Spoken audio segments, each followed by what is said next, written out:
This is the final installment of our base metal webinars series. And we know we're doing it on lithium, a commodity, not a base metal, but lithium's really popular right now, so we wanted to give it a fair shot. SEG would like to thank MapTech for their generous support of our entire series. The last three were in 2023, and you can find those online as well. Okay, I'm your moderator. My name is Lauren. I am a PhD candidate at the Colorado School of Mines, SEG member for a long time, and I was recently the chair of the Students Committee. So the Q&A, just a reminder, comes at the end of the webinar, so make sure you type in questions or take notes. You can save them for later, or you can type them in as we go. The attendees are, you can answer, the panelists can answer the questions for you too as we go, so we'll try and get to everybody's question, but we usually have a lot, so we'll do our best. Presentations are first by Adam Simon, then Lucy Crane, and then Catherine Goodenough, and then we'll do our panel discussion. And with that, I'll introduce Adam. Adam Simon is the Arthur Thurnau Professor of Energy and Mineral Resources at the University of Michigan and co-founder of Vectors Science LLC, a consulting firm that provides expert advisory services on all aspects of energy and mineral supply chains, including mineral exploration. Adam has co-authored the books Mineral Resources, Economics and the Environment, and Earth Materials, Components of a Diverse Planet, and published 100 papers in the field of energy and mineral resources. He's done research and given invited lectures on all 7 continents, including a TEDx talk in 2022, and was awarded the University of Michigan's Provost Teaching Innovation Prize for transdisciplinary pedagogy. And with that, Adam, I'll stop sharing my screen and you can take it over. Thanks, Lauren. I appreciate the invitation to give the introductory presentation today focused on lithium. Let me make sure I'm sharing the right slides. Hold on. All right, Lauren, can you see the slide? Yeah, that looks great. All right, great. Let me just switch this. So I'll go ahead and give you the answer, which is a 3-part answer. Can mines keep up with lithium demand for decarbonization scenarios? Yes, no, and maybe.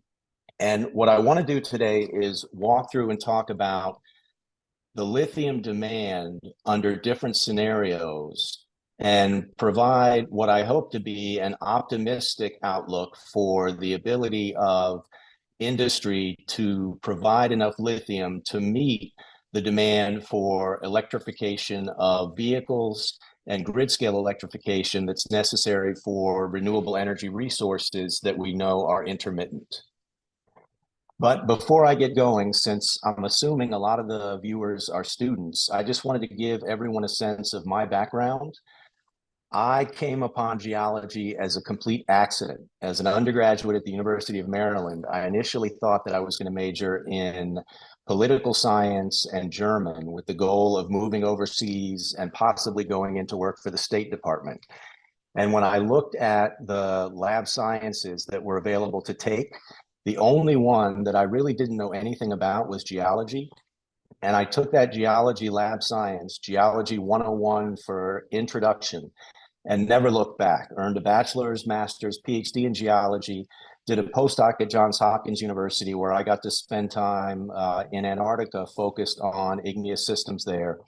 I then spent 7 years as an assistant, then associate professor at the University of Nevada, Las Vegas, and I've been at the University of Michigan since 2012.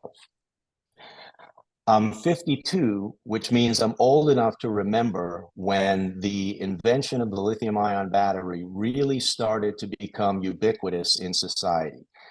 All of us are familiar with a variety of tools, instruments, laptops, smartphones, that if we go back not more than a few decades, always had to be plugged into a receptacle in order for electricity to be flowing to make those technologies work.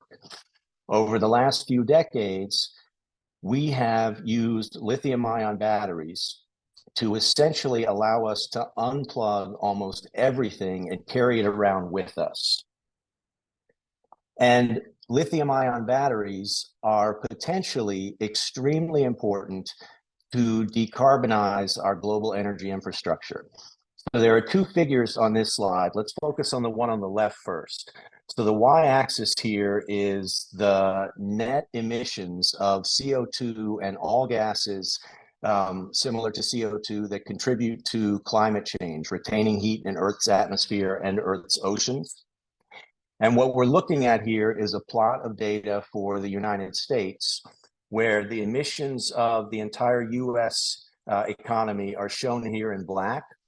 And what you can see is in 2022 in the United States, our legislatures and president signed into law a new Inflation Reduction Act that calls for reductions in CO2 emissions that are somewhere between about 31 and 44% relative to what they were pre-Inflation Reduction Act.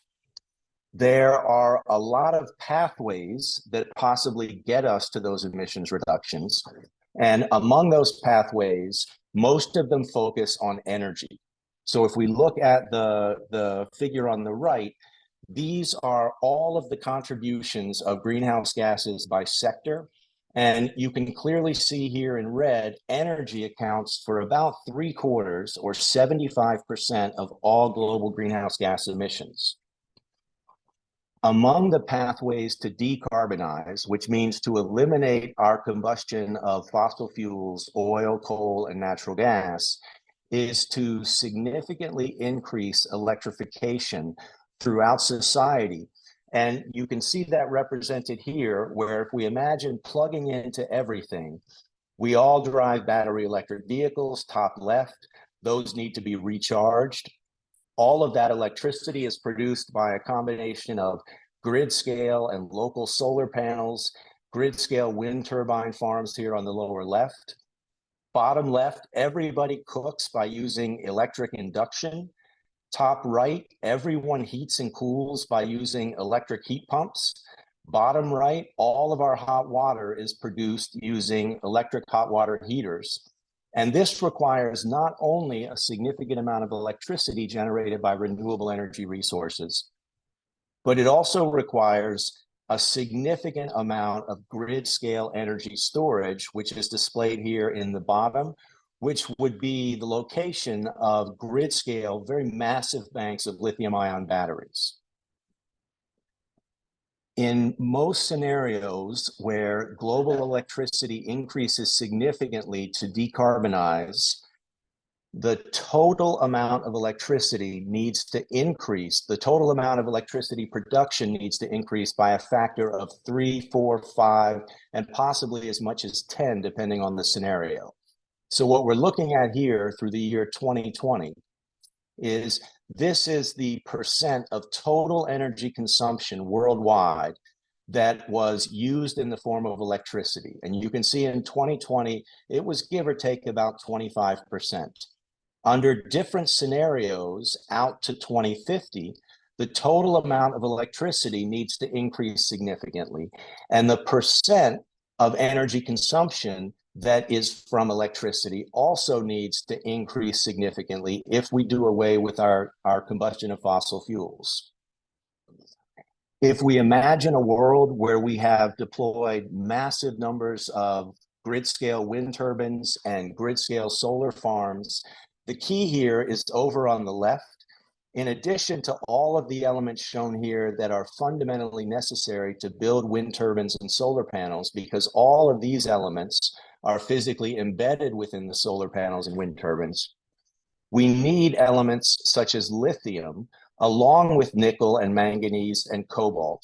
We need elements such as lithium to build out the large arrays of grid scale battery storage that store electricity for use when the wind is not blowing, and store electricity for use when solar panels are not operating because the sun is not shining. The biggest impact on lithium demand is going to be battery electric vehicles. So here is a snapshot of a battery electric vehicle, and we often refer to these as lithium ion batteries. In this case, every battery electric vehicle requires about 10 kilograms of lithium, and in addition, significant amounts of copper, nickel, manganese, cobalt, and rare earth elements that we can discuss another time. But if we scale this amount of lithium, we're commonly used to seeing it like this, where on the left side for vehicles, we have conventional vehicles, internal combustion engine cars, and we have battery electric vehicles. And what we're looking at here are the kilograms of metal per vehicle. So you can see here that copper rules the roost. Significant amounts of graphite are required. And lithium here is this dark blue. And then if we look at the figure on the right, we have a variety of ways that we produce electricity. On offshore wind, onshore wind, solar photovoltaic, nuclear, coal, natural gas. And all I want you to see here is that, again, if we focus on all of these metals, they increase significantly as we transition from the fossil fuels down here to renewable energy resources up here. We drive a lot of vehicles. So globally, there are about 80 million new vehicles sold every year.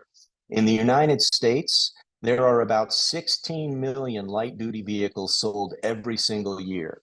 This table, for the regions shown here in the left column, these in the center are the total number of vehicles currently registered in operation in each of these regions, and then scaled up for the amount of lithium required to transition all of these vehicle fleets to battery electric vehicles. You can see that that would require for the United States and European Union almost 7 million tons of lithium. Now, we know that's not going to be instantaneous overnight. This is the total amount of lithium required over a certain number of years as we gradually replace internal combustion engine vehicles with battery electrics. One of the things I'll highlight, though, on the bottom, in Africa, there are about 60 million registered vehicles. The population of Africa is predicted to be the fastest growing population globally over the next few decades. Countries such as Nigeria are expected to have populations that might exceed 350 to 400 million people. And so it's not only transitioning all of these internal combustion engine vehicles to battery electric vehicles, it's significantly increasing the number of vehicles in many of these regions, all of which we want to be battery electric in order to achieve decarbonization. This is a figure that, if you stick with my cursor, we'll walk through, where the left y-axis is the tons of lithium, and the x-axis here is time, back to 2015. All of the blue to the year 2020 represent the total amount of lithium mined globally in each of these years, 2015, 16, 17, 18, 19, 20. Using a flat line here for each of these mines, the lighter blue is the planned additional capacity for all currently operating mines out to the year 2030. The orange is the planned additional demand capacity for lithium mines that are currently being constructed. And the yellow, which you can sort of barely see in 2021, grows incrementally year over year. That's the amount of lithium that will make up the supply from recycling. There are three curves shown here, 15.6%, 19.1%, and 22.4%. And each of those curves is for an assumed growth rate in lithium demand globally. And what the data show you here is that based on current projections over the next 5 to 6 years, currently projected lithium supply will not meet demand for any of these three scenarios. Lithium occurs in lots of minerals in natural systems, and I'm not going to go into these in detail, except to highlight that the most diversity in terms of lithium mineralogy is found in pegmatites, as shown here in the right-hand column, and Catherine will talk to us about that during this webinar. If we look at world lithium production from 1990 to 2020, world production in thousands of ton lithium per year is shown here on the y-axis. And price, the real lithium price fixed at 1998 US dollars, is shown here on the right. And what you can see is over the last 33 years, the total supply of lithium has systematically increased. And there was a huge increase in mine supply after 2015. Much of that you can see comprised here in green of hard rock lithium production, which is dominated by lithium pegmatites, primarily in Australia, followed by salar brines in the lithium triangle in South America. So the red here would represent lithium production as of the last few years, primarily from Chile. We can see that over the last year to couple of years, there was this significant increase in price, which I'll come back and touch on. If we look around the world, there are currently about 101 different lithium deposits that are economically viable to mine. They're divided up here by symbol. The triangles represent brines, red represent geothermal brines, green represent oil field brines. The blues represent what we think of as traditional salar or salar brines, which we find in abundance in South America, some in Africa. We have them throughout the Western United States, Mexico, and also in Canada. And then everything in yellow are lithium deposits associated with igneous rocks, and these would largely be comprised of lithium pegmatites. If you look at the wording on the right, what we can see is that among these various deposit types, the concentration of lithium varies in each of the deposit types. So for example, in pegmatite deposits, lithium, cesium, tantalum, or LCT pegmatites, they typically contain about 0.6 to 1.2 weight percent lithium, primarily in the form of the mineral spodumene, which is this lithium aluminum silicate. Sedimentary rocks, which we can think of as Thacker Pass volcanic clay deposits, those typically contain about 0.2 to 0.25 weight percent lithium. And then among salar brines, geothermal brines, and oil field brines, the concentrations vary from about 0.01 weight percent to about 0.2 weight percent lithium. And the variable concentrations of lithium have an impact on the cash cost for those deposits. If we look at the number of deposits and lithium resources globally for these three main types of lithium resources, where we've got igneous rock, pegmatites on the left, sedimentary rock or clay-hosted deposits in the central, and we've got the three different types of brine shown here on the right. Pegmatites comprise about 40% of the total known lithium resource. Salars or salar brines, they comprise about 60% of the known lithium resource. And you can look at, for example, geothermal brines here down on the lower right. The concentration, the resource concentration of lithium in these geothermal brines, it's about a factor of 6 less than conventional salar brines and a factor of 7 less than conventional pegmatite brine, igneous hosted pegmatite deposits. There's a lot of focus on lithium production, and if we look at the data here for lithium reserves, the largest lithium reserves, at least by way of current producers, are Chile, followed by Australia, Argentina, China, the USA. Chile has about 41%, Australia has about 25% of known reserves currently in terms of major producers. And a lot of people focus on these specific areas, but I want to make the point that if we look at production on the left versus resources on the right, some countries have historically and currently are really, I don't want to say ignored, but we don't fully appreciate the lithium resources available in countries such as Bolivia and Argentina. So by way of production in 2023, Australia, Chile, and China, they dominated global production. But if we look at known global resources, there's a significant amount of lithium potential in both Bolivia and Argentina that is as yet untapped. And if we look at the map here on the left side for the lithium triangle in South America, Bolivia top, Argentina bottom, Chile on the right, we know that lithium reserves in Bolivia are at least twice the lithium reserves in Chile. So we know that as the Bolivian mining sector starts to increase production, and as the Argentinian mining sector starts to increase production, each of these regions has the potential to significantly increase supply. And we see that in the news every day. So these are headlines I pulled that are all for the last couple of months.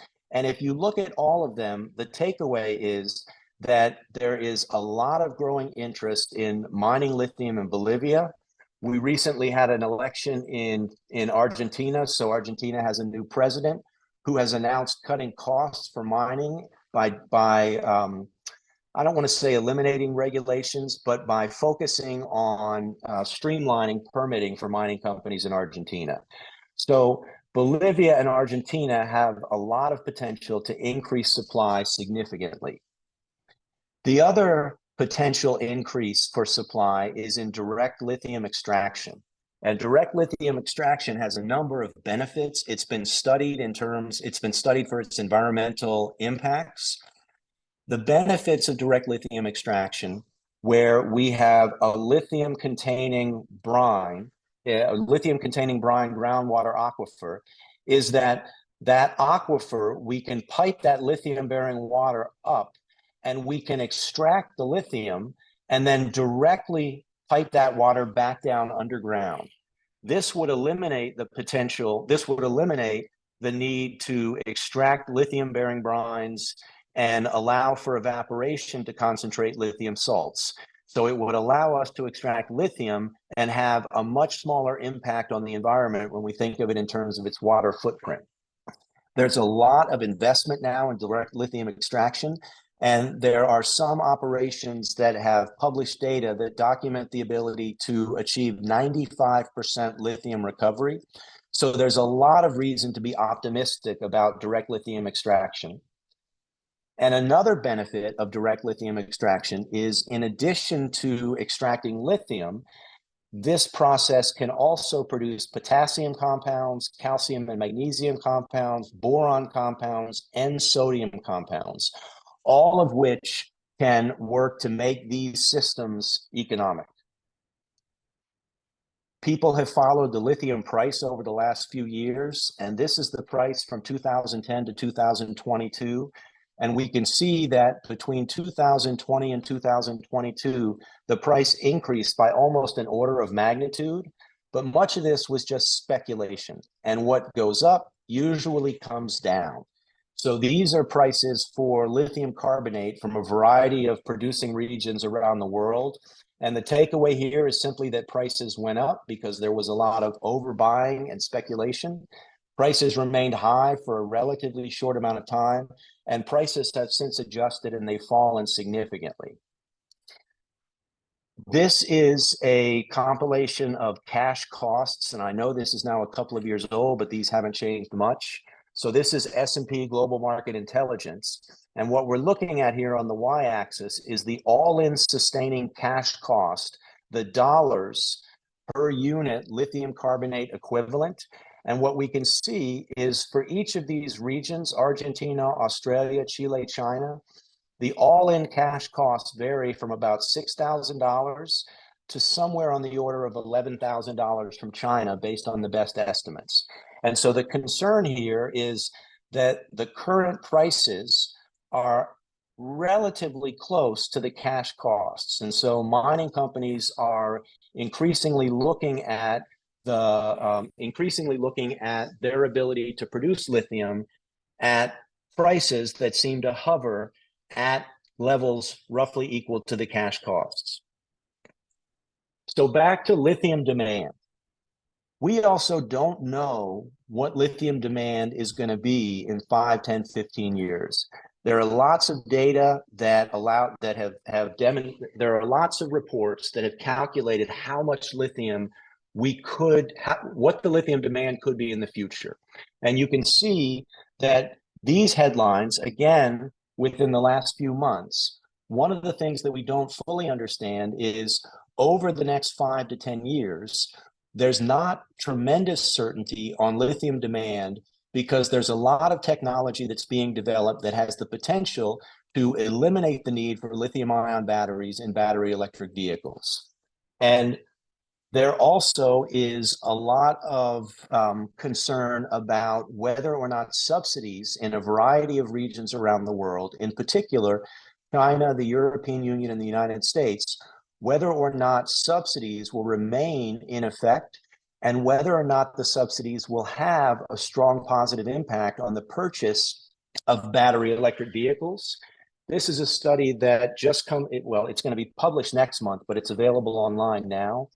And this is a study that focused on China, where they found that a 1% increase in purchase subsidies led to a 1.36% increase in EV sales.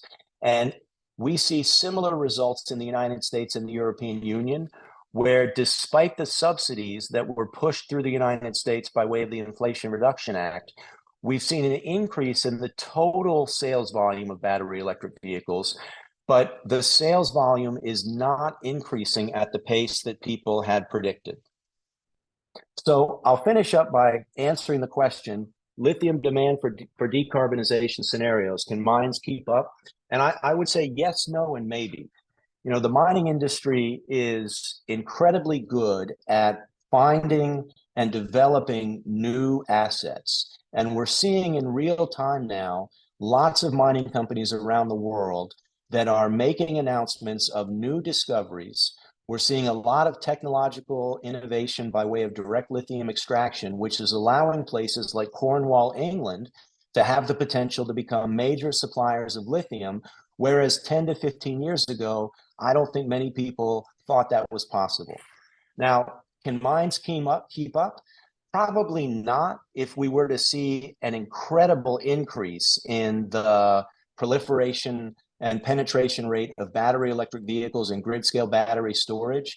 But based on the data over the last 5 to 7 years, it doesn't seem that the penetration of renewable energy resources will be high enough that it will cause demand to exceed future supply. So that's where I put maybe.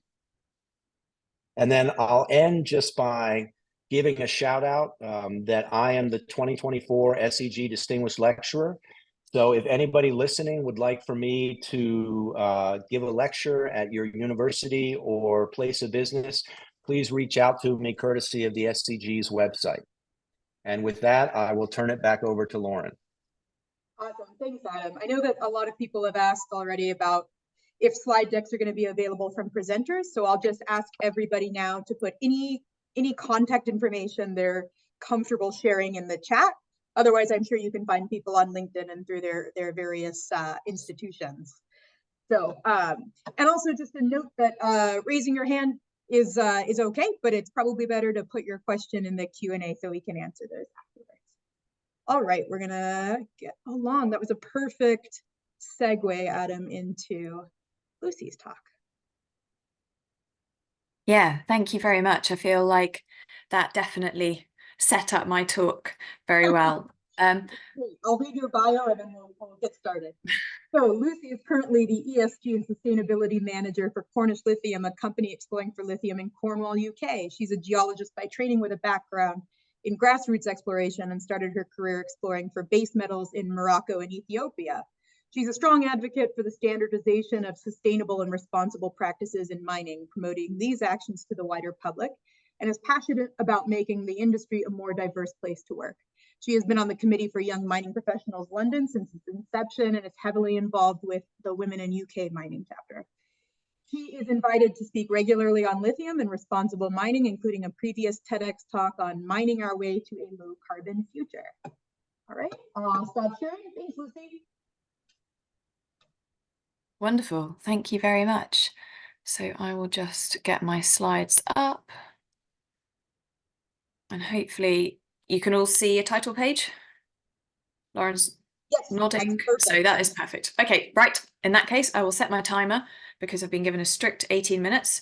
So, right, okay, off we go. So very handily following on from Adam's talk, I'm going to give an example over the next few minutes of what a real life lithium exploration project looks like. And I'm based here in the UK, and we are actually looking at geothermal brines down here. So Adam, that is missing off one of your maps. And also we are looking at lithium hosted as bulk mineralization disseminated through a granite, so not a pegmatite. But I'll come on to that in more detail in a moment. So thank you very much, Lauren, for the introduction to me, because you know, hopefully there are quite a few people on here who might still be students or wondering what careers they want to go into or what industry they might want to go into. We thought it'd be handy to just mention how we got to what we're doing today, and hopefully learning to speak in better English. So I ended up doing an earth science degree for my undergraduate, very much as Adam said, actually, accidentally kind of came across geology. I loved geography at school. I loved being outside. And to be honest, the geology course just looked like it had much better field trips than anything else. So it was on a bit of a whim that I decided I wanted to study geology instead of geography when it came to seeing whether I wanted to go to university or not. And kind of as I went through my undergraduate degree, I realized that it was a kind of hands-on practical stuff that really got me excited. And so I did an internship one summer whilst I was doing my undergraduate degree with one of the big oil and gas majors. And I mean, it was brilliant.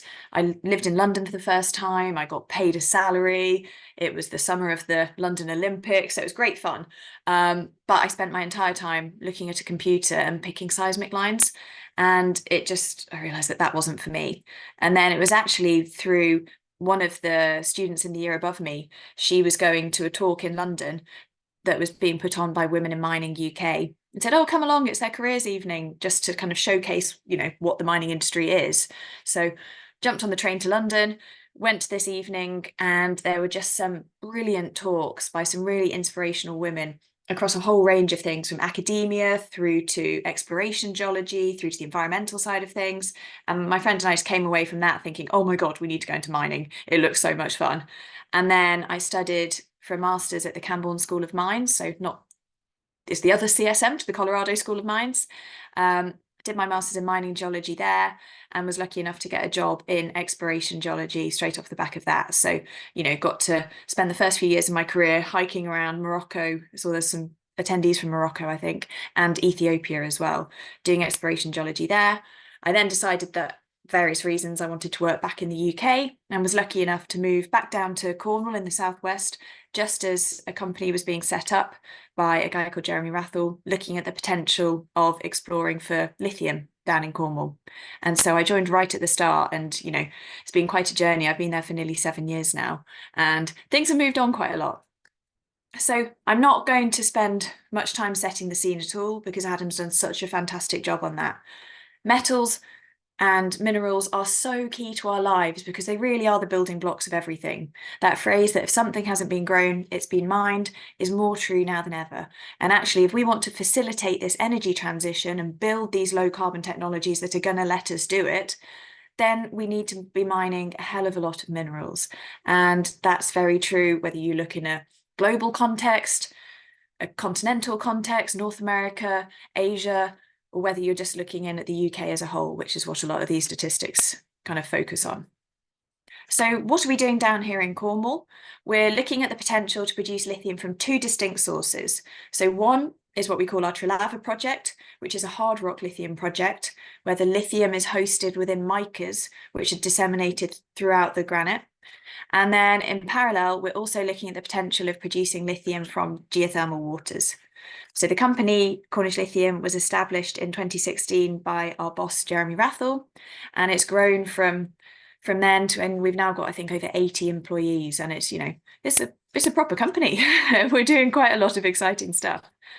So I'll give you a whistle-stop tour of that over the next 15 minutes. And then if you've got any questions afterwards, please follow up with them and we'll try to get to them, or please feel free to reach out to me on LinkedIn or whatever.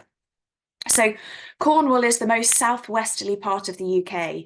It's the bit that kind of sticks out in the bottom left. And it's been home to mining for thousands of years. Historically, lots of tin and copper have been produced from the region.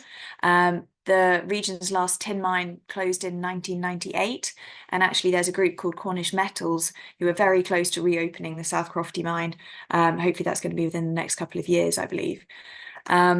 And the whole of southwest England is underlain by a big mass of granite rock. And in this cartoon here, you can see the contours where that granite kind of pokes out at the surface, but actually it's all joined up at depth as one big batholith. And in this inset map that you can see the central outcrop of granite is called the St Austell granite. And actually, it looks a bit like the surface of the moon. There's these big white open pits that you can see on this Google Earth image, and they're China clay pits. China clay has been mined down here for nearly 300 years, and it's still a business that employs nearly 1,000 people today. So there is an active mining industry down here in southwest England. A lot of people come to this part of the UK on holiday, generally when the weather's better than it has been. But, you know, it's a really beautiful part where lots of beaches, and people have no idea that there's a really active mining industry there still. So because this is an SEG talk, I've thrown in a couple of slides about the geology, but we haven't really got time to dwell on it too much. So the main things you need to take away are, effectively, we've got a big load of Carboniferous Devonian age sediments that were kind of deposited on the edge of a rifting passive margin. And then in the Permian, we have these granites that are intruded. And those are the kind of red blobs you can see on the outline here. Anything kind of younger than that has been eroded away. So we've basically got mudstones, shales with some granites intruded and mineralization associated with that. That is hugely oversimplifying it. But if we look here, we can see that there's kind of two main phases of deformation that are really important to us. And that's because that's where all of the permeability that we see is derived from. So when we're looking for our lithium within geothermal brines, that all of the permeability that we see down here in Cornwall, it's not a salar type deposit. All of the permeability has been created exclusively from these fracture networks. And so there were a couple of key phases. One was in the Triassic and one was in the Permian. And you can see these images of some of the core that we've drilled through some of these permeable zones. And you can see they really chewed up. There are literal gaps within the rock. And that's where we intersect these geological structures. And that's what gives us the permeability. So we have two main phases. There's a kind of earlier east-northeast trending phase. That's where you see most of your tin and copper mineralization that was kind of driven off as the granites were intruded in the Permian. And then there's a later northwest phase of rifting, and you see those structures easily mapped out. We're using a whole host of tools available to us to try and actually find where the target structures for intersecting geothermal waters might be. Geological mapping, absolutely. We've got access to a whole load of historical mining data because there's been so much historic mining for tin and copper over the past few hundred years, and they've taken really good, accurate measurements, records, produced maps, plans, and sections that we're constantly digitizing, accessing new data, and just incorporating that into a big 3D geological model of the subsurface down here in Cornwall.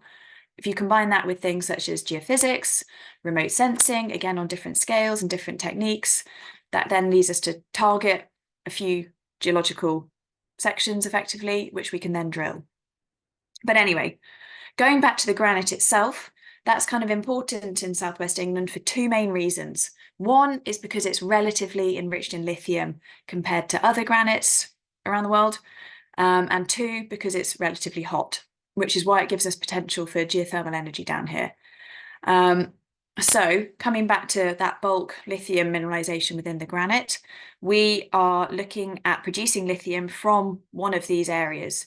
So one of the high lithium granites within Cornwall is actually in the area that's been heavily mined for China clay in the past. So our Trelava project, as it's called, is actually an old China clay pit that's not been worked for about 15 years. So we want to go back into that existing pit, and we now want to rework it and produce lithium from the micas as our main product. And one of the big advantages of this being an existing and legacy mineral production site is that actually there's a hell of a lot of infrastructure that we're hoping to tap into. So not only are we looking to continue working an already open pit, we're looking at repurposing an existing mineral processing site. It's already linked up by railway to a local port. There's there's an incinerator nearby that produces energy. There are power lines nearby. This is not a greenfield site. This is very much a brownfield site that we're looking to repurpose. And from an environmental perspective, which is now the hat I wear, I probably should have said that at the start, this is hopefully really beneficial and should hopefully mean that not only are our permitting processes a lot easier, but also we can keep the local communities on side a lot more as well. So we produced a scoping study a couple of years ago, which was looking at, okay, we've done a couple of rounds of drilling now, we've done some initial resource modelling, do the project economics stack up? And we can go through all of these numbers in more detail later, but the kind of crude thing to take from it is the project would give us an approximate 20-year mine life, producing about 8,000 tonnes of lithium hydroxide, battery-grade lithium hydroxide per year. To put that into context, I think the government in the UK estimate that we're going to require about 80,000 tonnes of lithium per year by 2030. So it could be about 10% of UK supply, which is pretty decent. Again, we're looking at what novel technologies are there out there to see how we can do this in the most environmentally responsible way. And we're looking at producing lithium from micas. So it's not a pegmatite, it's not a spodumene deposit, which I'm sure Catherine will talk more to us about later. Nobody is actually producing lithium commercially from mica deposits. I don't believe at the moment. There might be a couple of projects within China, but this group called Lepidico have developed a process and we are looking to implement that. We've done significant scale test work so far. We've been very impressed with it. And it uses hydrometallurgy, so kind of a big chemistry set, rather than pyrometallurgy, which involves roasting the rocks up to temperatures of nearly 1,000 degrees Celsius, which obviously, if you want to burn things at that temperature, you generally need fossil fuels. So we believe that this should have some carbon benefits from the way that we're doing it. And we've actually just received some funding to build a demonstration scale processing plant. So somewhere between, although we're saying demonstration scale, it's bigger than pilot scale, it's much bigger than bench scale, but it's probably about 1 or 2% the size of a full-scale plant. But this is going to give us fantastic information because we're going to be able to continuously, we're going to be mining a bulk sample of the granite over the next few months, which we can then feed through phase 1 for the concentrator. So basically get your rocks, grind them up, separate out your lithium-rich micas, and then stage 2 is once you've got your lithium-rich micas, the hydrometallurgical plant you put it through will extract the lithium and produce a lithium hydroxide battery-grade product from our lithium micas. So this is really going through it quite quickly. And actually, we're looking to do this in quite an efficient manner. So we're building our demonstration plant at the moment. That's already started. And we are in the process of doing a feasibility study for the project. In parallel with that, we're doing an environmental and social impact assessment, which my team's looking at, with the aim that we'll be looking to move into construction within a couple of years, and ideally, definitely into production in 3 years' time, which is a quite soon, actually. So that's one side of the project. We're looking at producing lithium from this bulk lithium-enriched granite where it's present in mica minerals. And we're using a new technology that's been developed by Lepidico to enable us to do that. In parallel, we know that there is lithium contained within geothermal waters because there's been hundreds of years of mining within Cornwall. And actually the deep mines in Cornwall, so they were mining these steeply dipping east-west or kind of east-northeast trending mineral seams, which contain copper and tin and other metals as well.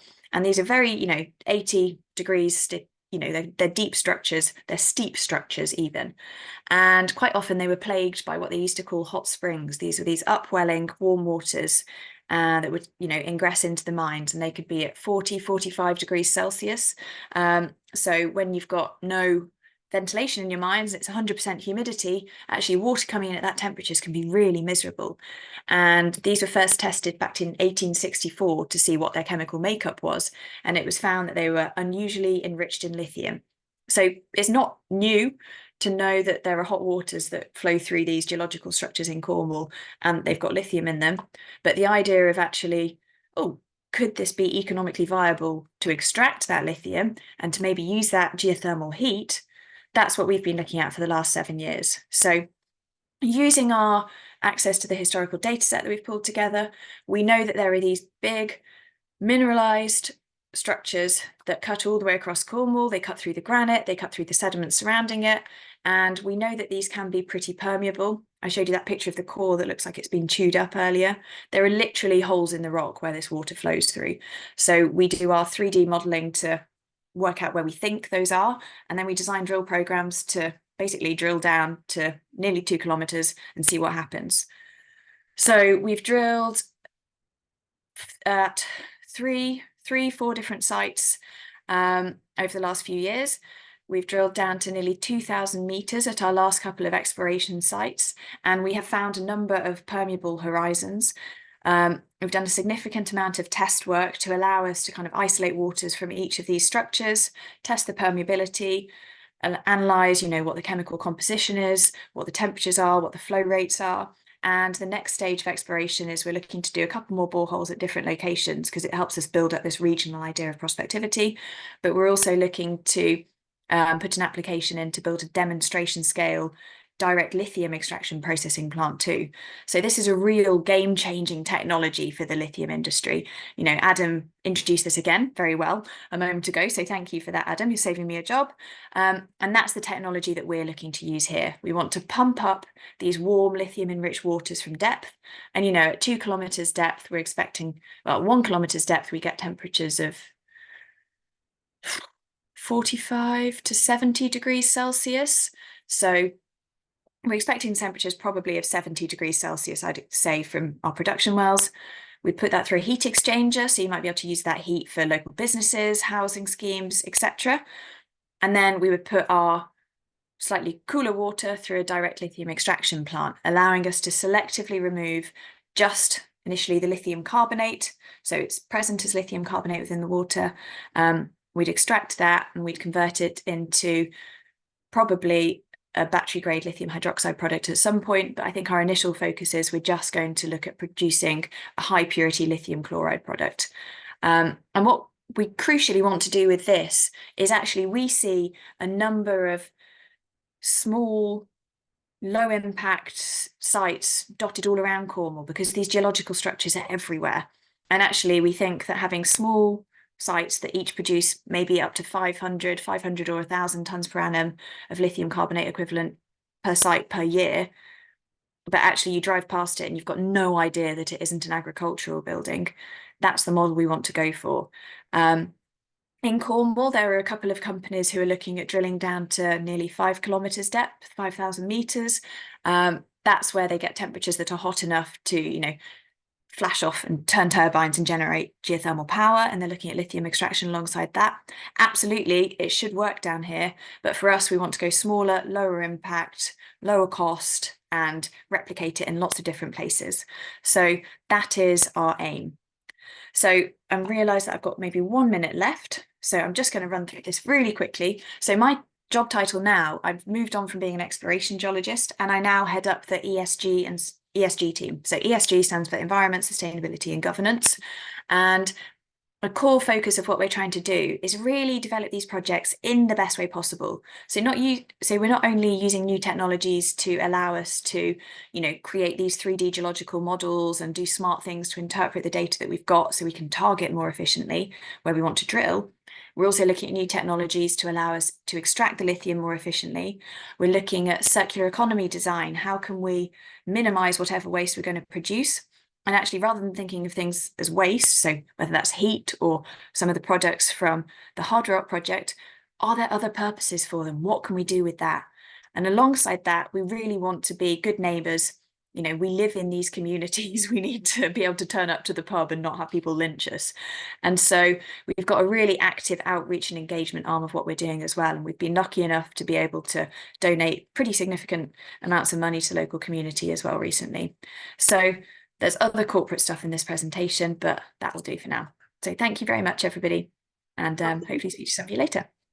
Thanks, Lucy. That was excellent. And I really find it interesting that you're talking so much about the ESG because we know Cornwall has a history of mining. So it's interesting that we're working with the local communities there. And I hope the response on the ground has been really positive. All right, we'll get going with our third and final presenter. Perfect.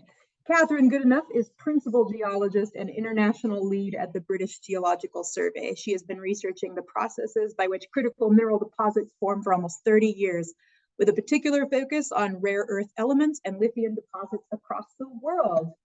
Thanks so much, Catherine. Thanks very much, Lauren. Right, I will just get my screen shared. Can we all see that okay? Yeah, that's great. Lovely.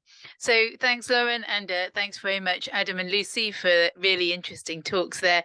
And yeah, so I'm going to focus in on one particular type of lithium deposit, the pegmatites, and talk a bit about exploration models for pegmatites and about the geology of them. But first of all, I guess the question of, well, who am I?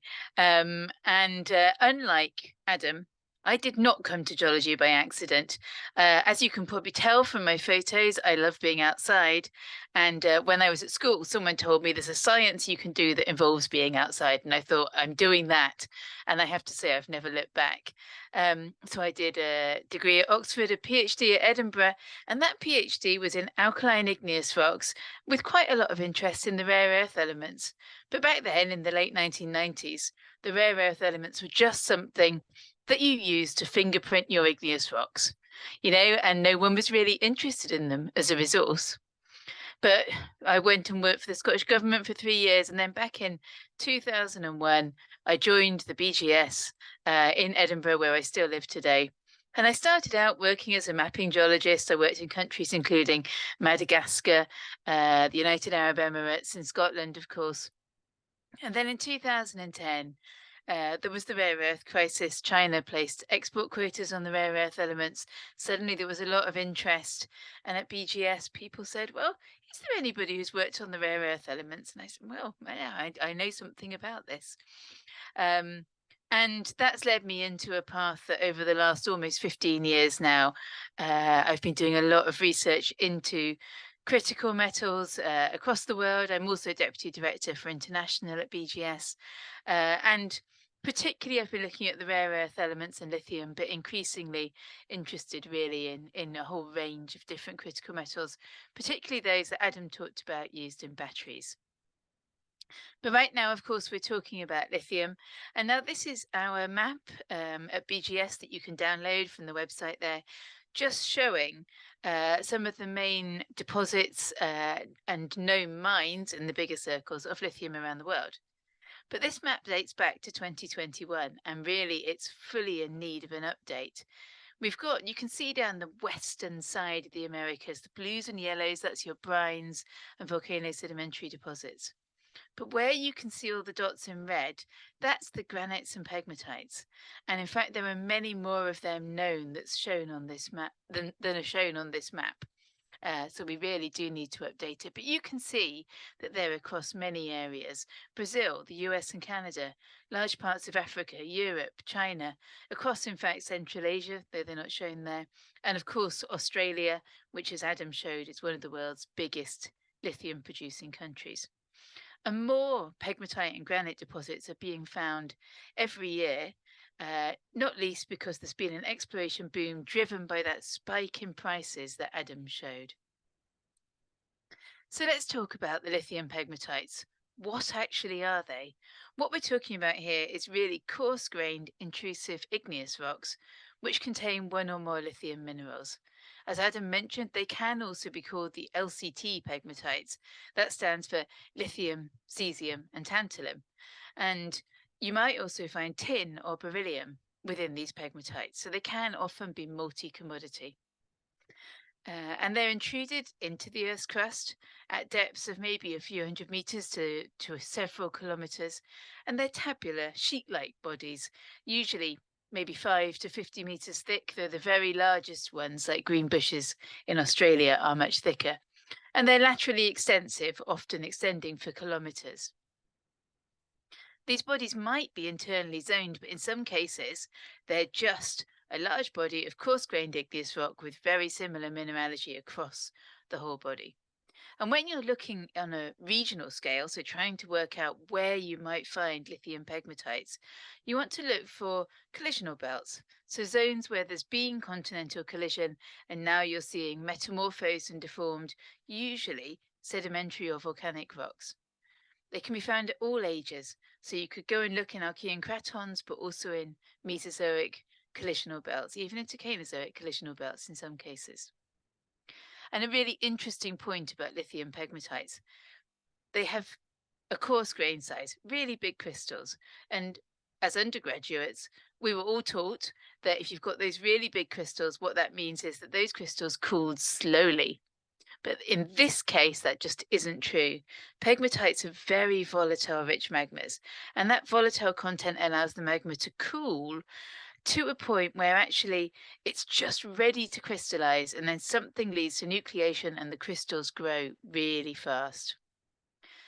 And in terms of the minerals we're interested in, and Adam talked about these before, there are several lithium ore minerals. The one that is of most interest to everyone, because it's most easily processed, is spodumene. But also there's petalite, eucryptite, and bligonite, and a range of other lithium phosphates. And then the lithium micas like lepidolite that Lucy was talking about a moment ago. So really complex mineralogy in these pegmatites. I'm going to come back to that. And what do they look like? Well, here's some photos. We've got an underground mine in Brazil. You can see the pegmatites are the white rocks, and they are cutting across strongly deformed dark grey metasedimentary rocks.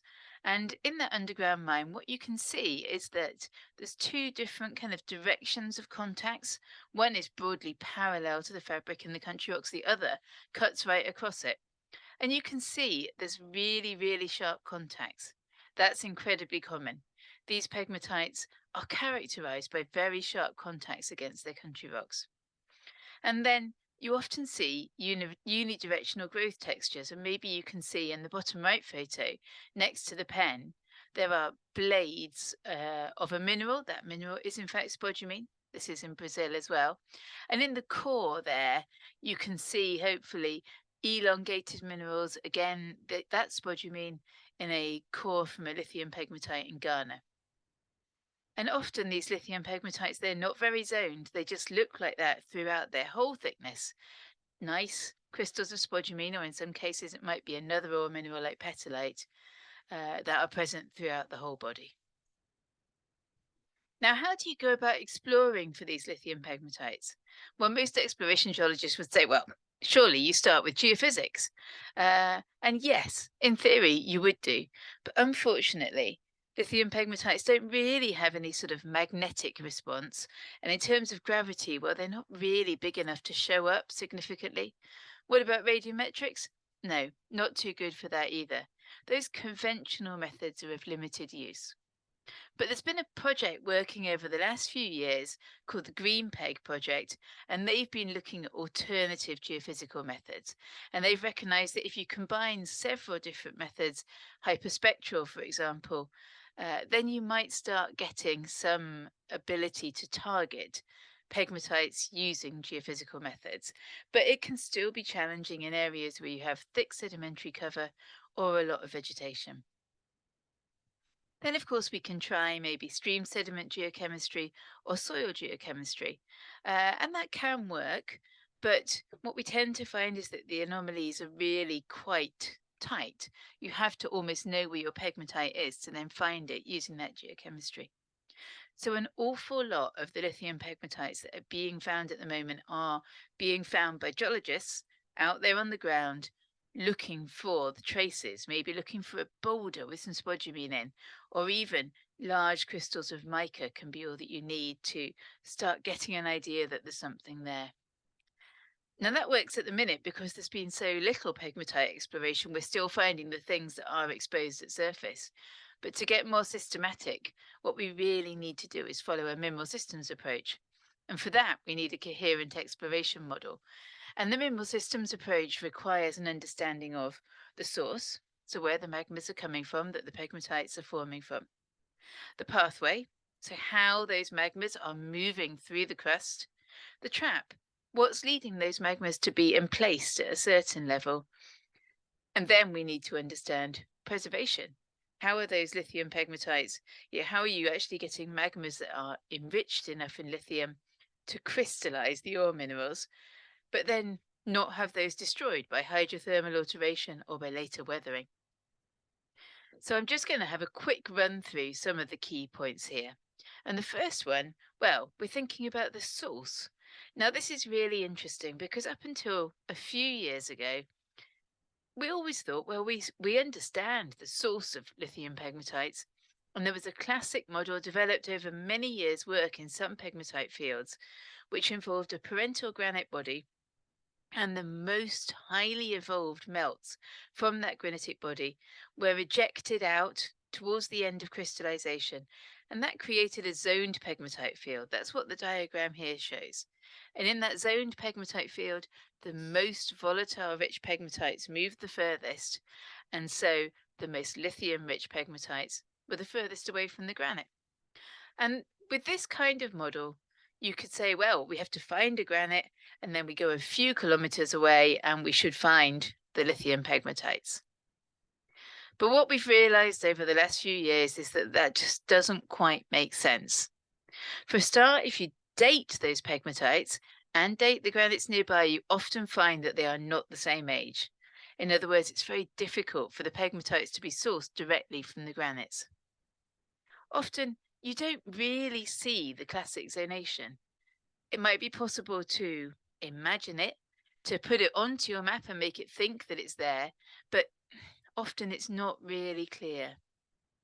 Another important point is that the model doesn't often consider the structural controls, but actually we know very well that if magmas, melts and fluids are to move through the Earth's crust, they have to follow a pathway. They have to follow some kind of structure. They can't just move through homogeneous crust. And finally, there's some geochemical questions that this model also doesn't really explain.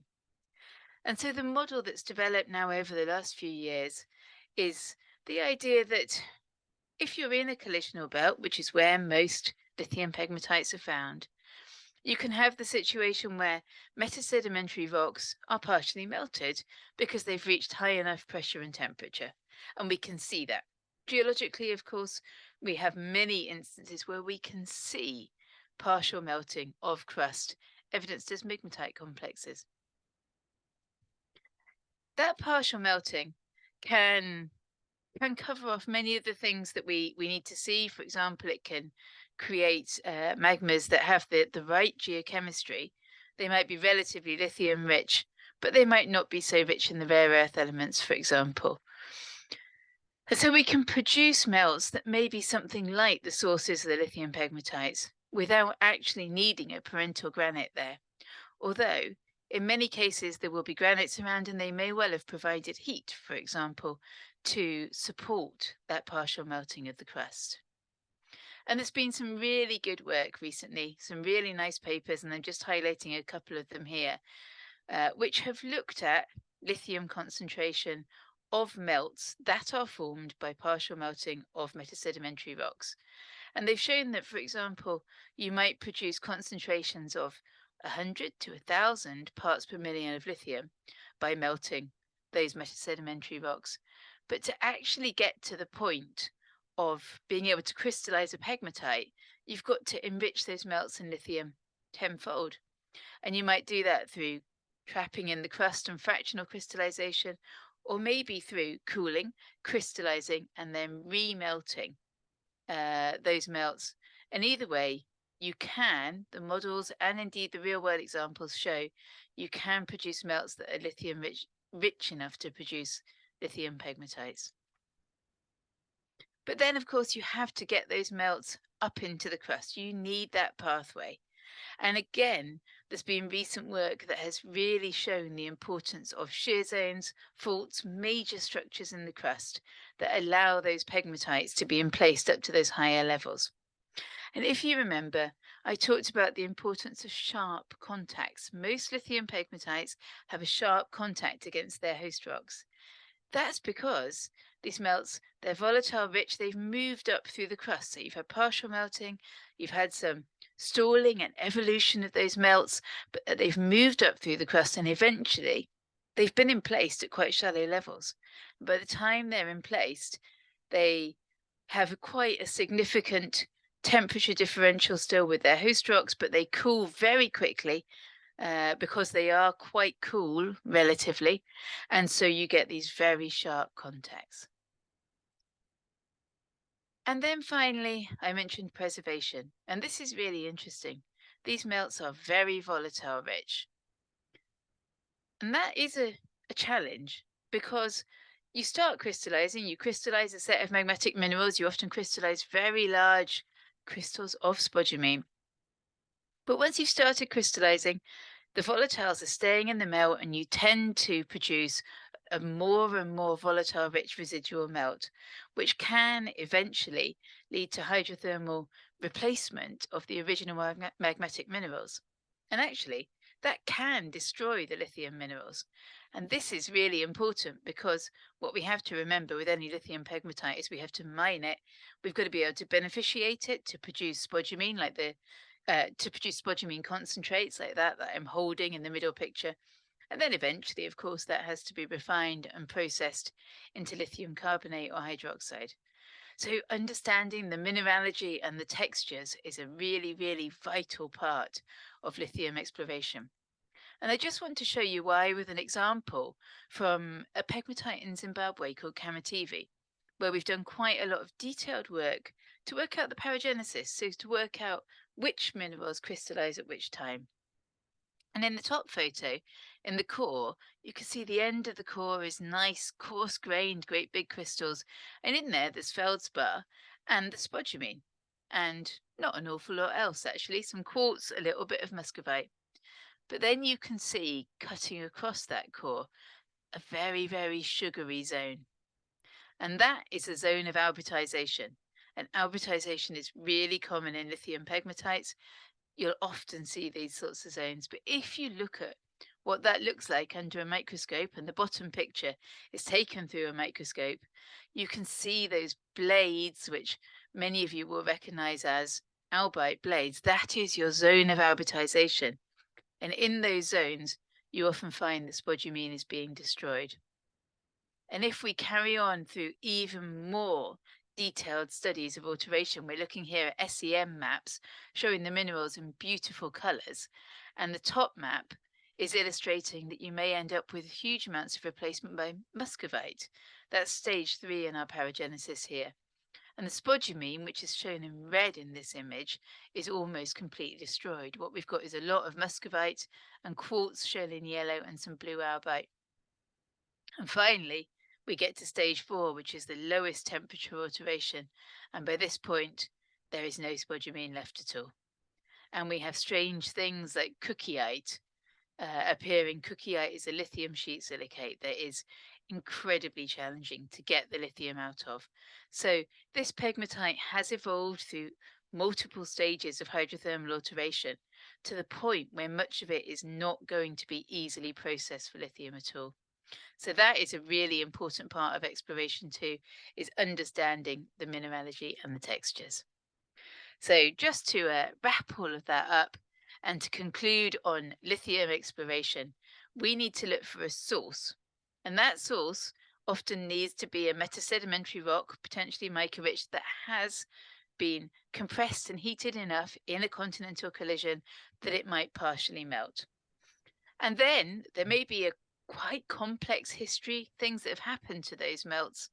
But what we do know is that you don't need to have a great big granite body there. You might have, and it may have provided heat, may have provided fluid, but it's not actually the main targeting criterion. One of the things you really need for targeting lithium pegmatites, you need those structural pathways. So you're looking for major faults and shear zones that have allowed the melt to move through the crust. And that's something that every exploration project you go to for lithium pegmatites, you will find if there's a big lithium pegmatite, there'll be a structural pathway. And finally, you have to think about your mineralogy, your texture, your paragenesis, because all of that is so important in whether it's actually going to be an economic pegmatite. And so there is no magic bullet allowing us to explore for lithium pegmatites, but models really are steadily improving. And it really is a case of watch this space, because I think in 10 years' time, we'll have a much better ability to do that exploration targeting. And that's me. Thank you. Thanks so much, Catherine. I think that was a superb explanation of targeting lithium pegmatites, which I know we had some questions about that versus brines in the chat. So maybe for Lucy, can you compare and contrast those two? How would you vector to a brine, especially if we're talking about a situation where you might use a direct lithium extraction plant? Is that opening up new resources or new areas where you might not have the salt and sea, for instance? Yeah, so it's definitely a different setting for us. So the source of the lithium, we believe, is related to these lithium enriched granite intrusions that you find in Cornwall. But the lithium is hosted within these geothermal waters. They're a lot less salty than the Salton Sea, for example, and they can be an order of magnitude or two less saline than the salar deposits that you get in South America. And so the key thing for our exploration is really looking at where these structures are. So we want to find these structures, and we want to find structures in these certain orientations because these are the ones that have historically been permeable. So that's why we spend so much time trying to identify not only where these structures are at the surface, but where they are underground. And we're so lucky in Cornwall that because there's been, I think I mentioned, thousands of years of mineral production in Cornwall of tin and copper, but for the last few hundred years, there's actually been a pretty serious industry producing these minerals or producing these metals. And the mine geologists and engineers of the past have actually produced a hell of a lot of information that we now have access to. It's from a lot of archive material that might be with the local council, might be from old companies that have gone bust. There's a surprising amount of archive material, so maps, plans, sections that people will just turn up and say, oh, this was in my dad's attic. Is this interesting to you? And we have a team that digitizes that, takes the geological information off it in 2 dimensions and then again in 3 dimensions. So for us, the kind of key targets are, where are these structures in the orientations that we know should be most permeable? And also, because there's so much information about the subsurface historically, where were some of these upwelling springs located in 3-dimensional space before? And can we target that? And actually, that's been a really successful kind of approach for us so far. So yeah, it's quite different to some of the other lithium deposits that are perhaps more conventional around the world. But as Catherine said, there's no magic bullet. And am I allowed to say, my boss, we're making it up as we go along, basically. And everything's so context specific as well. So, what works in one part of Cornwall isn't quite how it seems to work in another part of Cornwall, but we're learning every time that we're doing each, next bit of exploration or drilling another hole. We're learning so much, and then we can apply that to the next one. Yeah, I think that's a great way to compare the two. And we had a question in here more on vectoring into lithium mineralization. Adam, do you measure the rubidium with an XRF in granite, specifically the case bar or muscovite minerals, to vector towards lithium mineralization? Catherine? Or Catherine can answer it too. So it was a question about using rubidium. XRF, yeah, and maybe rubidium as a tracer. So the person that's asking this knows, obviously, rightly, that you can't measure lithium with a portable XRF. So you tend to have to look at other elements. And one of the things that is of particular interest is potassium over rubidium ratios, because pegmatites have very classic potassium over rubidium ratios that you can see particularly in the micas. But obviously that's not much help for vectoring, because you'd have to actually see the pegmatite to be able to measure the micas in it.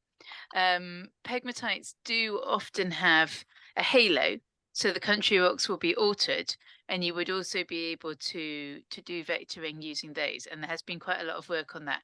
The challenge is your average pegmatite's, let's say, 50 meters thick, and the halo might be another 50 meters on either side, at best. So you are still mostly looking for a needle in a haystack, if we're going to be honest. Yeah, absolutely. Adam, I think that a good question to talk about might be, can you comment a little bit about the role of sodium ion batteries, those coming online, and how that might change the demand for lithium ion batteries? So earlier, well, I guess technically it was last year, but last year, the Chinese battery company CATL, they exhibited a car that uses a sodium ion battery, so not lithium ion battery.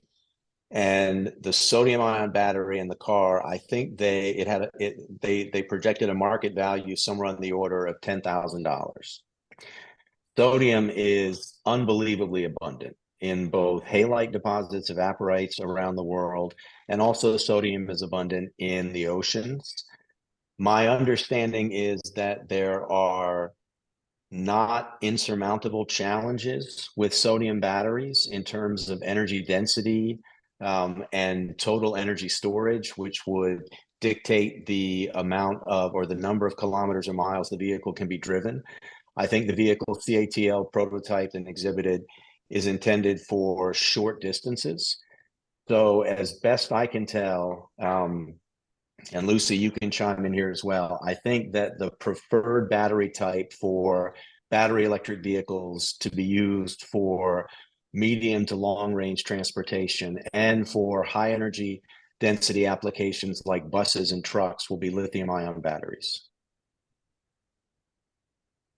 Yeah, and I think the other thing to add in there as well is that so much money has been invested into creating factories that produce lithium-ion batteries.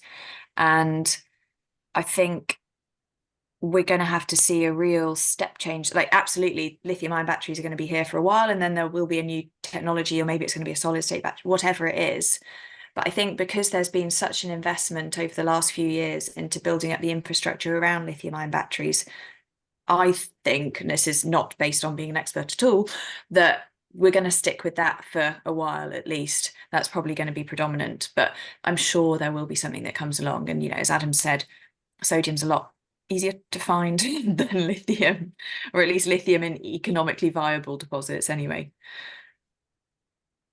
Great. I think there's a question in here about lithium and economically viable deposits that Catherine wanted to answer. So Catherine, can you comment about the lithium pegmatites in Afghanistan? Oh, yes. So I think that was a reference to the map that I showed. And we are, yeah, absolutely. You know, Central Asia, we don't have, there's pegmatites, lithium pegmatites all over Central Asia, Russia, India, many of the areas that are blank on our map. The main challenge is simply we know they're there, but we don't know the exact locations. And it's quite hard to put something on a map if you can't actually find a grid reference for it. But yes, so I'm going to say, I talk a lot about this. I often say every country has probably got a lithium deposit of some kind, except maybe the Netherlands. And then I was told that actually there was exploration going on for lithium in oil field brines in the Netherlands. So, you know, I think broadly, if your country contains Precambrian rocks or evidence of collisional belts in its geology, it's very likely it will have lithium granites or lithium pegmatites. And if you're looking mostly at, say, Phanerozoic sedimentary basins or volcanic terrains, it's very likely you will have a salar type or a volcanosedimentary type lithium deposit. Lithium is really not that rare. That's the really important thing here. Great. Lucy, just because I come from more of a geothermal or epithermal background, I was wondering, do you have the same problems with scaling in the direct lithium extraction plant that geothermal power plants have? Or is that limited if you're not flashing the system? So we are anticipating that scaling isn't going to be a massive problem for us compared to, you know, some of the European geothermal projects that they have, partly because of the lower temperatures, but also because the total dissolved solids in our waters, in our geothermal brines, is quite a lot lower than, you know, other counterparts that we've seen. It really is slightly salty water with elevated levels of lithium in it. Our geochemist tells me that you probably could drink it. She doesn't necessarily recommend it, but you'd probably be fine. So yeah, so we've got relatively low amounts of other cations and things like that. So we're looking into, you know, there will probably be some scaling, but we're not anticipating it to be nearly as much of a problem as, you know, some of our European counterparts or other parts of the world. But come back and ask me in 2 years' time once we've been running our demo plant for a bit. Absolutely. Okay, let's talk more maybe about, oh, I'm sorry, I have some background noise. What students can do to get into this space. So I think we're all from different parts of the industry here. Maybe we have industry, academic experts, people that have worked in government. So students that might be interested in getting into the lithium exploration space specifically, is there anything different that they need to know, or is there a pathway for them that might be different than traditional mineral exploration with, for instance, for gold or copper? What do you all think? And I'll let anybody who wants to answer first go for it. The one thing that I will say is, and Lucy obviously knows much more about being in lithium exploration than I do, but understanding lithium is about understanding igneous geology, sedimentary geology, structural geology, volcanic geology, and then alongside that, some nice chemistry, a bit of economics, a bit of human geography, some social science. So I think the point I'm making is that you can come at this from lots of different directions, actually. And yeah, it's just important to not think of it as this is a very kind of classic mineral deposit type story. Actually, it's much more wide ranging than that. Yeah, I think that's a really fair point. And, you know, Catherine was talking about a mineral systems approach to try and work out how you can pin these things down for the LCT pegmatites. But I think that's probably true of pretty much every exploration program you work on. You need to work out what the regional context is, you need to work out what the local context is, you need to work out, you know, what's your source, what's your pathway, what's your trap. So I think there's so much that's transferable from other sides of exploration. But equally, if you're looking to get into exploration geology as a whole, absolutely being a bit of a jack of all trades is quite useful. A dangerous understanding of geochemistry, a dangerous understanding of geophysics. Maybe I'm not the best person to ask because I'm very much a generalist and not a specialist. But the one other thing I would add to that, and again, Catherine just alluded to it, and Adam will definitely have something to say on this, is that actually to have a successful mineral project, obviously you need a mineral deposit, but that's only step one. You need to also have your environmental permits. You need to have good relationships with the local communities. You need to have your social license to operate. You need to have a plan for how you're going to close the mine. You need to have a resource that's going to be, you know, it's going to make enough money if you extract it, that it makes it all worthwhile doing. So the project economics are really important too, the legal aspects of it. And, you know, I find all of the kind of other stuff around the geology equally as fascinating, not quite as exciting, but, you know, it's a really interesting career to go into. And there are so many different routes that you can go down. Yeah, I think the geology is easier than gaining the social license to operate in a lot of areas around the world. One of the deposits, for example, jadeite in Serbia, that is a deposit that could almost overnight significantly increase lithium supply to meet growing demand. And that deposit essentially remains what seems to be permanently mothballed because of social opposition to mining in that part of Serbia. Yeah, I think that's a good point.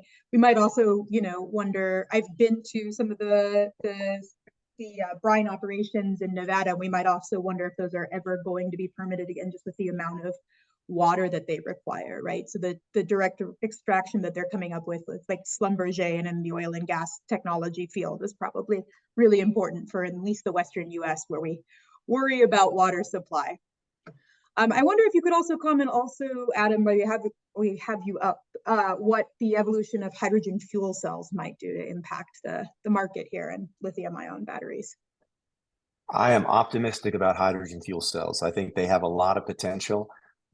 One of the things that's hard for me to envision is the complete transition from internal combustion engine vehicles to battery electric vehicles in cities around the world.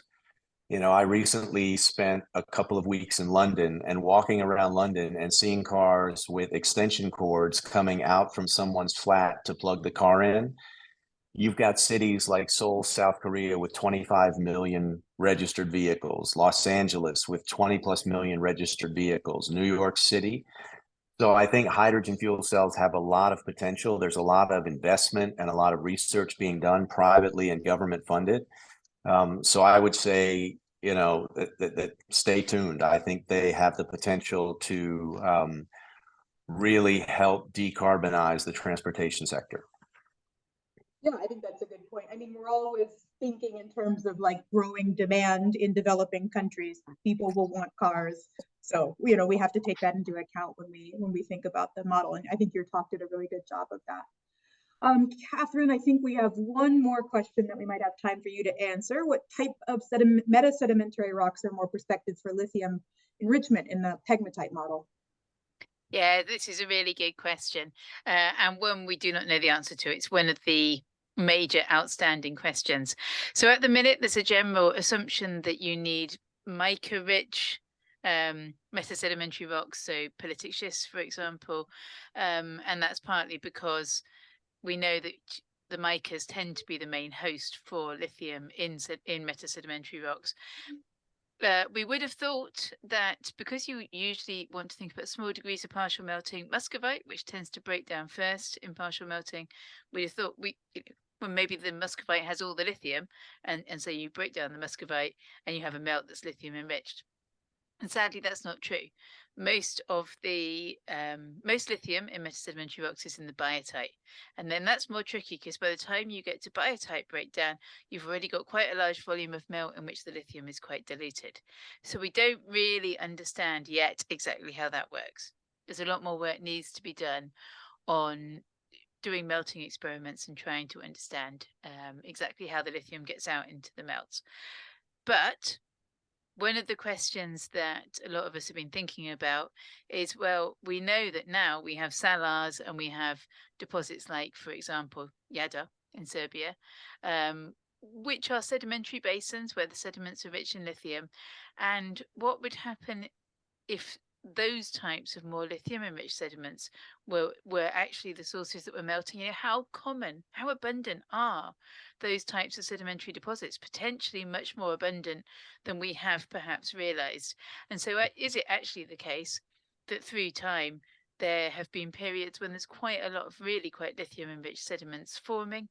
Can we look at, you know, past climates, for example, and does that have a bearing? All of these are completely open questions because really it's only in the last few years we've started properly thinking about this. Oh, that's a great question, and I'm super glad that you were here to answer it. We have a lot of very lithium-specific, mineral-specific questions in the chat, and we're not going to be able to get to them. So just a reminder to find our panelists based on their institutions and contact them if you have something to ask. Catherine is with the British Geological Survey, Adam with the University of Michigan, and Lucy with Cornish Lithium. I think we have one great question from a student that I kind of just want to hit on.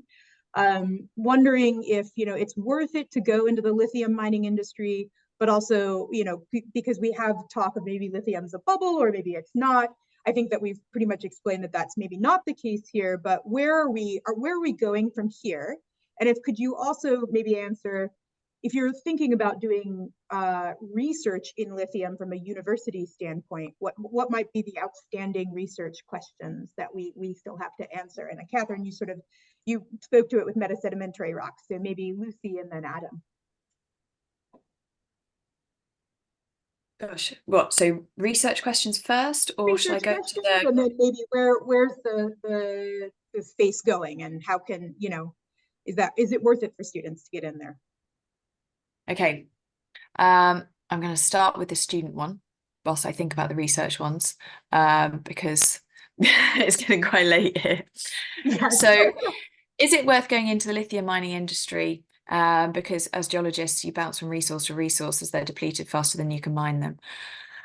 I mean, I think demand for minerals globally is only set to increase for the next few decades. And part of that, as Adam so eloquently said, is, you know, this race to net zero, and we need to build low carbon technologies to facilitate that. And those are all made out of stuff. And actually, as we build stuff that's more and more high tech, we need a different suite of metals and minerals to be extracted globally than we have done otherwise. And absolutely, as the stuff that's easy to find near the surface is found and used up, we're going to have to look at unconventional mineral deposits. We're going to have to look in new places. We're going to have to look in stuff that's deeper undercover, and we're going to have to come up with new ways of doing it. So if you're looking at it as purely, oh, well, I'm just going to work on one project and then they're going to use that up and then I'm going to have to go to another, that probably is the case, but arguably that could be why it's quite an interesting career. It's always going to change. Every challenge is different. And, you know, talking about how can we do this responsibly and act as stewards of these resources, well, how can we build in things such as reducing waste as much as possible, looking at a circular economy around these metals that we're producing? How can we reduce, reuse, recycle, all of those things? So if you're coming at it from a purely how do I find deposits point of view, it could still be interesting, but actually everything else that's around that, I think society is hopefully going to change quite a lot for the better in the next few decades. Let's be optimistic here, and how we look after these things rather than our very linear make, take, dispose of it. So I think we can play a real role in that. As for academic research questions, waste, mine waste. What can we do with it? How can we use it? How can we minimize it? I think all of those would be really, really interesting and very, very useful things to work out. Yeah, absolutely. Yeah, I would also add there's a lot of potential research in academia outside of what we think of as geology and geochemistry. So a lot of really exciting research being done in civil and environmental engineering on direct lithium extraction. Lots of research being done in engineering programs trying to understand how to produce solid state lithium batteries, eliminating the need for electrolytes. Lots of research being done on metal substitution. So if we think about, you know, traditional batteries with a given ratio of lithium to nickel to cobalt, et cetera, there's a lot of research being done to try and understand what can we substitute for one or more metals so that the battery production is more in alignment with the supply. I think from a mining exploration company perspective, mining companies like smart people. They like smart people who are well-read in a wide variety of, they like smart people who understand not just lithium, but understand the concept of mass transfer. You know, a lithium deposit on a fundamental level is no different than a copper deposit or a gold deposit or an iron deposit, in that nature has taken an element that is otherwise present in really small quantities, and it has increased the quantity of that particular metal by 1 to, in some cases, several orders of magnitude. And so having a really good basic understanding of geology and chemistry, you can apply that to understanding all types of mineral deposits. I think if you look at a lot of people who have had successful careers in exploration and mining, they've moved among different commodities. You know, somebody can have a productive career for 5 or 10 years doing diamonds, and then they become someone who works at an IOCG deposit, and then they become someone who works at a lithium deposit. So I think being a smart, well-read individual is really what makes you attractive to mining companies. Yeah, I think that's a great point, and I think Lucy said it also. You know, all deposits, maybe we're almost just talking about source, transport, trap, and how those things work. So fundamental understandings of chemistry and structure. And Catherine, I'm going to give you the last word. I know you want to talk a little bit about dating, but also if you could comment on where you think research is going, maybe that ties in. So yeah, thanks, Lauren. And just to say, I just agree with what Adam said at the end there. Just, you know, actually, you don't need to be a geologist knowledgeable about a specific mineral deposit type, but you need to have a good understanding of broader geology and processes and be able to apply that in different areas. So somebody asked, could I share my experience with dating lithium pegmatites? This is a great question and another big research area. We all like zircon for dating rocks, and there isn't much zircon at all in lithium pegmatites. We either end up doing uranium lead dating on columbite, tantalite, and cassiterite, which is tricky. Tricky because there aren't any standards, tricky because these minerals are often very zoned, they have common lead, etc., etc. So that's been done. It's been done fairly successfully, but it's, you know, not that easy to do. Not every lab can do it. And then the other thing that's coming along now is in situ rubidium strontium, which is much better in terms of a dating procedure than it was when I started learning about it in the 1990s. So yeah, dating pegmatites, really important area. And then somebody else asked about lithium associated with volcanic clays. Do these include saprolites, residual soils, and tropical environments? The answer is no. Whereas if you're looking for the rare earth elements or nickel or cobalt, then laterites are great because those elements will remain in the laterite during tropical weathering.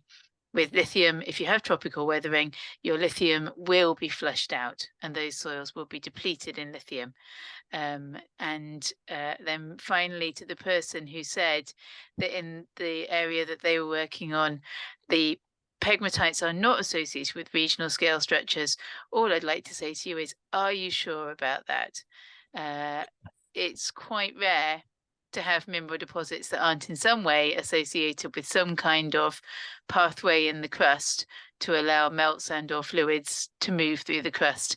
And sometimes it's actually a question of just taking another look at the area and questioning the conventional models, which of course is what we all do as geologists working in this field.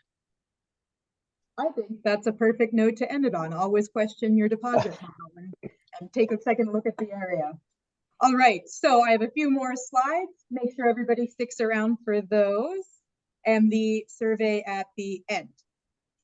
Just a reminder, we have some great upcoming SEG events, orogenic gold, lithocap formation, leach capping. These are great people like Jeff Hedenquist and Bill Chavez. Discovery to Recovery podcast, season 4 is now available, thanks to Anglo American as our sponsor. And don't forget to come to Namibia. This is going to be a great conference in September. Looking forward to seeing everybody there. Thank you for joining us today. An extra special thank you for being a member of SEG and to MapTech for sponsoring. I want to give everybody, our panelists, a big hand, and I know it's late there for Catherine and Lucy, so we're gonna let them go. Stay tuned if you're a participant for the survey. Otherwise, thank you all so much for participating. It's been a pleasure.